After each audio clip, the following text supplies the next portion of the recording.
So, narito na yung ating chapter 2 na ating pinag-uusapan tungkol sa tanong ng ating isang kasama sa TikTok na kung paano ang maging mabuting ama. So, kung medyo napapansin nyo na parang minsan nagbabaki lang pagsasalita dito, nauutal. Pasensya na ko kayo kasi dito sa YouTube kinakabahan ako, hindi katulad sa TikTok. At home ako kaya medyo kung magsalita ako to dire-diretso dito. Mahirap pala sa YouTube kasi una-una wala pa akong mga masyadong kagamit, no? Wala akong cellphone holder, tali ko lang dito sa kurtina. Wala akong ilaw, kundi natural light. So, pasensya na ha. So, at least yung nilalaman naman mga sinasabi natin, pinag-usapan natin dito, may napupulot naman siguro kayong aral kahit na papaano. Pagkalibawa na naglalaro yung anak ko, nadapa. Oh, pag makakagad tatak, oh, kawawa naman yung anak ko, parang bango nangyari sa'yo, kawawa naman, tahan ako. No, hindi ganun ang ginagawa ko. Ginagawa ko, pinapabayaan. Stand up, it's your fault, sabi ko. Kasalanan mo yan, tumayo ka. Oh, tayo yun. Oh, pagka may sugat, sasabihin ko sa asawa, linisin mo yung sugat. Pero hindi ko kagad tinatakbo na, wala na self-confidence yung anak mo, lalaking ganun. Sabihan mo lang, hindi naman nasaktan yun Kasi alam mo naman kung talaga nagdugo, ayun, tumakbo ka agad. So, ganun lang. Sabi mo, kaya sabi mo, dahan-dahan para hindi ka hindi ka masaktan. Huwag mo itatayo. Bayaan mo siyang tumayo sa sarili niyang paa. So, ganun. So, nasa next stage yun So, mga naglalaro na from 7 na yun to, or hindi rin, from 3 to 7, no? Ganun pala, 3 years old pa lang kasi isip na yun Huwag mo nang babybihin. Pag umaakyat sa ganung stage yung first stage ng mga bata, pag umaakyat sa mga halimbawa, may gusto siya akyatin o parang dinidiscover, huwag niyo kagad pagbawalan. Ingat yan pero nakaalala ko, baka mahulog Kasalanan mo gulping ka na sa asawa mo, ng nanay nun. So gano'n, parang mabuo yung self-confidence niya na kung kaya ko to, itatry ko to. So para paglaki niya, hindi siya takot na sumubok na anong bagay at saka kung hindi niya na kaya yun, hindi siya takot na yung failure, hindi siya takot doon. Kasi nung bata pa siya, pinabayaan siya ng magulang niya at nakita niya, minsan yung gusto niya gawin, hindi niya kayang gawin.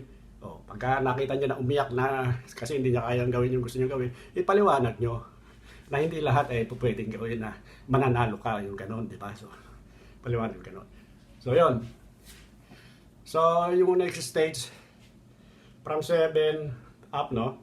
Hanggang sa dumating sila doon sa yung pagti-teenager. So yun, medyo mahirap yun. Kailangan nun, diplomasya na. Huwag nyo na sasaktan. No? Kasi kailangan i-develop nyo ngayon doon. Hindi yung, tapos na yung pananakot nyo doon sa early stage Alam nyo ng bata na kayo ang dapat masunod sa bahay. Di ba? Kasi minsan napapalo nyo, napagalitan nyo. So, kaliwa lang kung kanan kayo. So, diplomasya na pag 7, no? Hanggang sa puberty age. So, kasi iba ang bata na pinalaki sa takot. Paano, ibig ko sabihin? Yung lagi mo nilang pinagagalitan o sinasaktan kasi gumawa ng mali. Iba yung ibinilid mo sa kanya, respeto. Kasi pag ang bata takot, siyempre pagkaharap ka hindi gagawa ng pasama yan, alam niya na magagalit ka.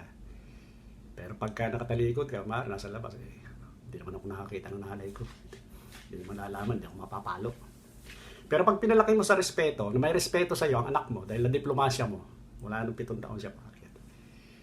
Kahit malayo siya sa iyo, kahit hindi mo nakikita, mahihiya siya gumawa ng masama. Kasi minsan pag halimbawa, teenager ni anak, niyayayaan na nung lalaki na mag-date. Sabi ng mami ko, sabi ng daddy ko, wag muna. So maaalala niya yung magulang niya. So in respect, hindi siya gagawa nung alam niya ayaw nyo. No? Kasi bukod sa yung na-develop niyo sa kanya na pagmamahal sa inyo, meron pang respeto. No? So yun. So isa yun. So tapos, kung yayamanin naman kayo at sa ganung age, may sarili ng kwarto yung bata, yayamanin talaga No? So kasi hindi, siyempre, marami tayo stages. So inaano ko lang yung ang sinasalita ko yung parang sa masa ba? So, masa, karamihan katulad natin, mahirap lang Yung mga bata, minsan pag nagkaroon sarili kwarto, yung talagang medyo nagdadalaga na o nagbibinata na. So, minsan yung mga teenager, hindi pa, no? Or yung mga 12 years old, Hindi pa, pero iba may sarili ng kwarto. So ano man ang edad ng anak nyo, pag may sarili kwarto, bago kayo pumasok, kumatok kayo. Respeto. Di ba? Nakita ko sa kanya na may respeto kayo. Hindi, magulang ako na bubuksan mo gano'n. Alam niyo na walang ginagawa yung bata. Maliit pa, ano ba gagawin nun? Kaya lang ang point ko rito, pinalalaki niyo siya na nire-respect niyo yung privacy niya. So, kalalakihan niya yun. Di ba? So, ganun din ang gagawin niya sa inyo, sa ibang tao, respeto. So, yun ang kailangan natin lahat, respeto sa isa't isa para tahimik ang mundo.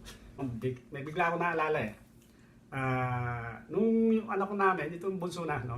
Yung nakita nyo sa picture na yung bunso, sabi nyo kamukha ko. Thank you. Nung 3 years old siya, magpo-4 yata yun. Or, basta ano siya, nasa nursery, sa 3, no? Or 4, whatever. May isang incident noon, nung sinusundo ng mami niya, yung anak namin, nagpupumilit na isama yung isang kaeskwela niya sa bahay. Sabi kasi gusto maglaro. Ayaw nung mami niya, kasi siyempre, asikasuhin niyo pa yun, pati yung yaya nung bata, gano'n ganito.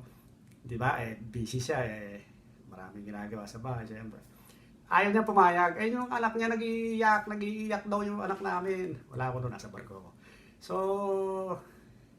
yun, ang ginawa niya, para malaman ng bata na hindi siya dapat masunod, tinikasan niya yung puso niya, iniwan niya sa school. So, okay, alam niya naman na safe yung bata kasi private school eh. Walang pinalalabas na bata roon at saka hindi po pwede sunduin ng kahit sino kasi kailangan may ID or promissory note from parent, no? So, iniwan niya. Talaga tiniis niya. Nagtulo na yung uhog daw sa luwa, kaiyak eh. Hindi siya pumayag na masunod yung anak ko. So, umuwi siya. Pagdating sa bahay, ilang minuto pa lang daw, nag-ring na yung telepono. Yung teacher, nung anak niya, tumawag.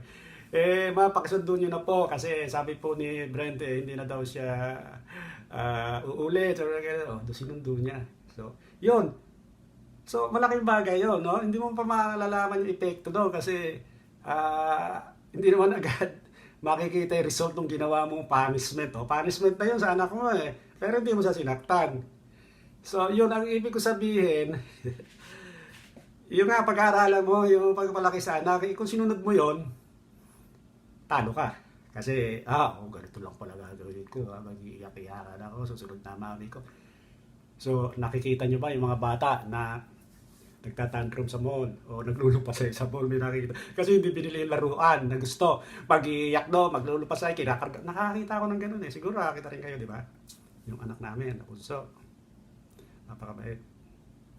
Pag dumaan sa laruan, sa mga laruan, siyempre bata eh. Edad na siya ng mga 6, 7, gano'n.